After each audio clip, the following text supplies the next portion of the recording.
Okay, new video. This one, big warning.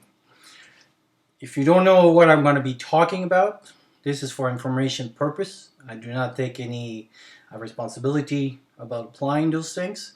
And even there'll be a message somewhere to reiterate that.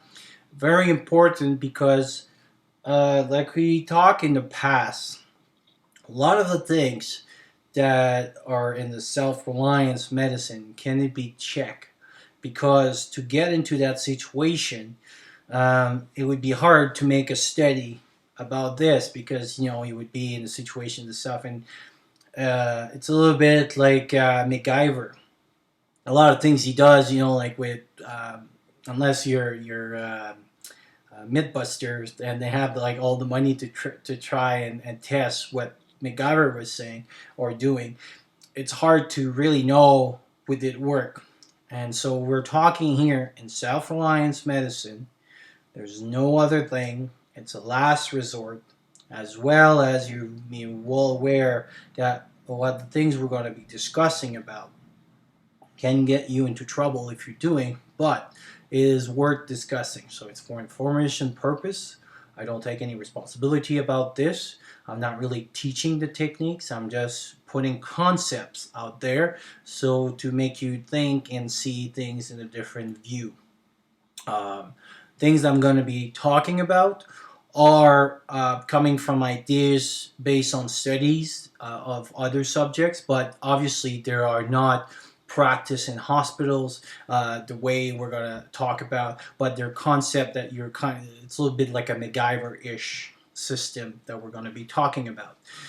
So be really aware. I'm really really make sure of that we start with that. So based on that, what I'm going to be talking about, it's of my portable clinic, is my airway bag. So my airway bag is in blue, because blue usually is for airway, because when you don't have an airway, you turn blue. So traditionally, that's pretty much where we associate anything airway is blue. So why, first of all, having an airway bag? Be familiar that the things that I'm going to show, and discussed that in the past.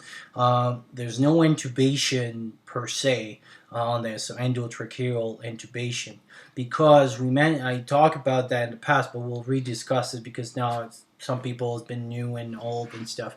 Is that if you have someone that is sick enough to require an intubation, so fully, endotracheal tube for whatever reason that you have, and you have no other resource out there, so no hospital, nothing else, well, there's no way you can maintain those. Don't forget that when we talk about self-reliance medicine, and sometimes I find some videos or books and stuff seems to be forgetting about that, is that not everybody, no matter what you're going to do or learn, so first of all, it's limited knowledge. Because you're watching this, there's a certain amount of knowledge that you're seeking, and so that means that you're lacking as well.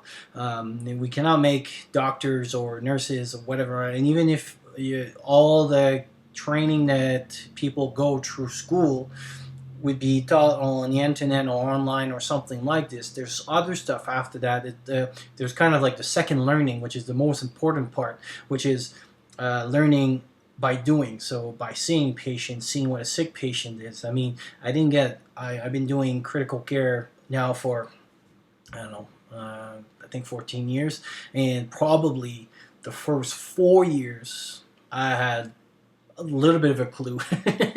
This is after all the school and all the course and everything, and I'm still like learning and going to school. So it's something that is constantly going. This is really important to know. So that's why intubation, and we'll see some videos sometime that people are like, oh yeah, I'll put a tube in a cric and everything. It's not so much the technique, but it's why? And let's say you do put it. I mean, it's not that complicated to do maybe a crike. I mean, there's little kits for that if you can get your hands on it. It's a really relatively simple procedure once you're being taught properly to do it. But then, okay, now we have someone with a tube in his neck. What else now?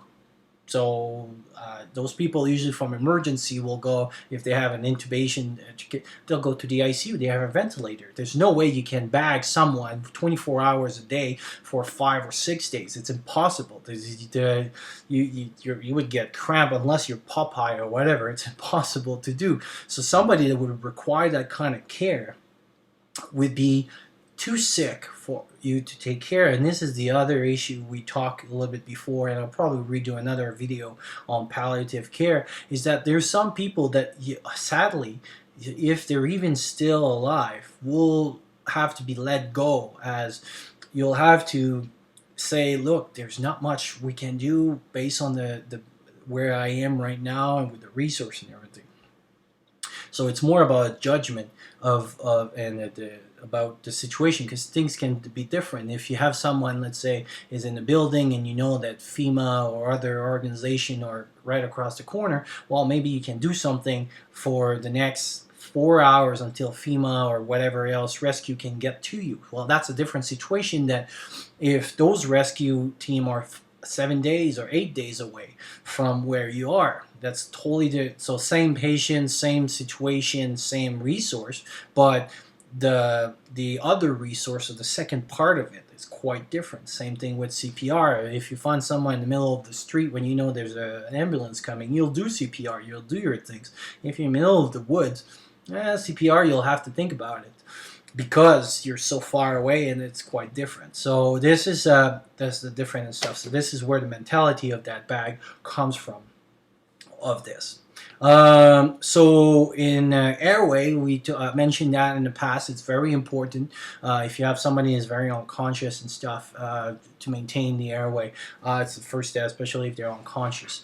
So some of the stuff that I have over here is mostly for people that are unconscious. But again, if they're that much that they will accept some of the stuff I have in there, they're pretty much more on the maybe I won't do anything for them. And it's not so much that you're letting them then die, it's just you don't have the resource to do anything. And now, let's say you're in a situation where, let's say you just started this, you won't have any help for next month. Well, now let's say you spend all that material and everything on step for this person that you cannot save. Now, when you're going to need those resources, what's going to happen? Actually, there's a great scene in the movie The Gray where this guy, after the plane crash, says, "You're going to die."